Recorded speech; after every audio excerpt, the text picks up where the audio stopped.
بسم اللہ الرحمن الرحیم۔ السلام علیکم دوستوں، میں امید کرتی ہوں خیریت سے ہوں گے۔ دوستوں، جیسا کہ آپ سب جانتے ہیں کہ میں آپ کے لیے ایسی ویڈیوز اور انفارمیشن لے کر آتی ہوں جس سے آپ لوگوں کو فائدہ پہنچے اور آپ لوگوں کے علم میں اضافہ ہو۔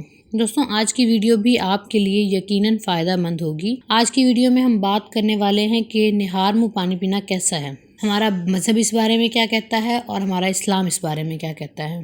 ویڈیو پر جانے سے پہلے میں آپ سے ریکویسٹ کرتی ہوں کہ آپ ہمارا چینل سبسکرائب کریں اور بیل آئیکن کو کلک کر دیں تاکہ ہماری نئی ویڈیوز آپ کے نوٹیفیکیشن آپ تک پہنچتے رہیں۔ دوستوں، جیسا کہ آپ سب جانتے ہیں کہ سائنس نے صبح نہار منہ پانی پینے کے بہت بے شمار فائدے بتائے ہیں۔ اسلام کے نقطۂ نظر سے دیکھا جائے تو کچھ حدیث مبارک میں صبح نہار منہ پانی پینے سے منع کیا گیا ہے۔ ایک حدیث مبارکہ ہے کہ جس نے نہار منہ پانی پیا اس کی طاقت کم ہو جائے گی۔ جدید سائنس نہار منہ پانی پینے کے کافی سارے فائدوں کا ذکر کرتی ہے۔ سائنس کافی تجربے کرنے کے بعد اور کافی لوگوں پر پہلے آزمانے کے بعد پھر رزلٹ جمع کرتی ہے اور پھر کوئی نتیجہ نکالتی ہے۔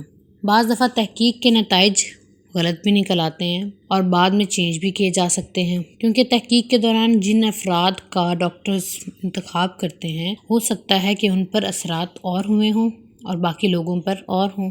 مزید 1000-2000 افراد پر تحقیق کریں، ان کا رزلٹ کچھ اور نکلے گا۔ اب حدیث میں منع کیا گیا ہے اور میڈیکل سائنس بتا رہی ہے کہ نہار منہ پانی پینے سے کافی سارے فائدے ہیں۔ اب اس بات پر لوگ کنفیوز ہو جاتے ہیں اور کافی پریشانی کا اظہار بھی کرتے ہیں۔ نبی کریم صلی اللہ علیہ وسلم نے طبی لحاظ سے حکم فرمایا ہے، اس میں حرام یا ناجائز کا مسئلہ نہیں ہے کہ اگر کسی نے نہار منہ پانی پی لیا تو حرام یا ناجائز ہے، جسے نبی کریم صلی اللہ علیہ وسلم نے ارشاد فرمایا ہے کہ اگر سالن میں یا پانی میں مکھی گر جائے تو اس کو ڈبو کر باہر نکال دو اور چیز استعمال کر لو، کیونکہ مکھی کے ایک بازو میں شفا اور دوسرے میں بیماری ہوتی ہے، اور مکھی جب بھی کسی چیز پر بیٹھتی ہے تو پہلے اپنا بیماری والا بازو رکھتی ہے۔ یہ سب جانتے ہوئے اگر ہم یہ عمل نہیں کرتے تو اس میں کوئی گناہ نہیں ہے۔ کراہت آتی ہے، نہیں کرنا چاہتے، ان کو اچھا نہیں لگتا تو کوئی ناجائز کام نہیں ہے، کوئی گناہ نہیں ہے۔ اس طرح قربانی کے پہلے 10 دن اگر کوئی قربانی کا ارادہ رکھتا ہو تو پہلے 10 دن اپنے بال اور ناخن نہ کاٹے، یہ سنت ہے، اور اگر کوئی کاٹ لے تو حرام نہیں ہے، کیونکہ علماء کرام نے تحقیق کر کے بتایا ہے یہ امر مستحسب ہے۔ اس طرح صبح نہار منہ پانی پینے کا مسئلہ ہے تو اس میں نبی کریم صلی اللہ علیہ وسلم نے طبی نقطۂ نظر سے ارشاد فرمایا۔ یہ بھی پھر یاد رکھیے کہ امت کے ہر شخص کے لیے نہیں ہوتا، بلکہ یہ بھی ہو سکتا ہے کہ سامنے بیٹھے 2-3 لوگوں کے لیے ارشاد فرمایا گیا ہو، کسی خاص قبیلے کے لیے ارشاد فرمایا ہو، کسی خاص علاقے کے رہنے والے لوگوں کے لیے ارشاد فرمایا ہو سکتا ہے ان کے ہاں کی آب و ہوا اور ہو، ہمارے ہاں کی آب و ہوا اور ہو، لہٰذا دوسرے علاقے کے لوگوں، دوسری جگہ کے لوگوں کے لیے نہار منہ پانی پینا فائدہ مند ہو اور آپ کے لیے نہ ہو، اس لیے کچھ بھی اس میں حرام یا حلال نہیں ہے۔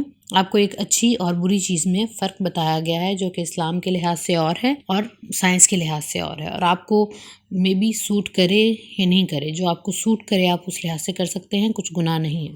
جیسے نبی کریم صلی اللہ علیہ وسلم نے فرمایا کہ شہد میں تقریباً ہر بیماری کا علاج ہے۔ اب کچھ لوگ شوگر کے مریض ہیں، وہ استعمال نہیں کر سکتے۔ اس طرح صبح نہار منہ پانی پینے سے اگر آپ کو فائدہ محسوس ہوتا ہے تو آپ پی لیں، اور اگر نہیں ہوتا تو نہیں پئیں، اس میں کچھ گناہ نہیں ہے۔ صبح اگر نہار منہ نیم گرم پانی میں 1 لیموں اور 1 اسپون شہد ملا کے پیا جائے تو بہت سارے فائدے ہیں۔ آپ صلی اللہ علیہ وسلم کی سنت مبارکہ ہے، آپ صبح نہار منہ پانی میں شہد ملا کر پیا کرتے تھے، اس لیے صبح نہار منہ آپ کو پانی پینے کا فائدہ ملے تو آپ پی سکتے ہیں، کوئی حرام نہیں ہے نہ گناہ ہے۔ دوستوں، میں امید کرتی ہوں آپ کو کافی انفارمیشن ملی ہوگی اور ہماری ویڈیو بھی اچھی لگی ہوگی۔ ہماری ویڈیو اچھی لگی تو لائک اور شیئر ضرور کریں، کمنٹ میں اور میل میں اپنی رائے کا اظہار کریں۔ اب کے لیے مجھے اجازت دیں، اللہ حافظ۔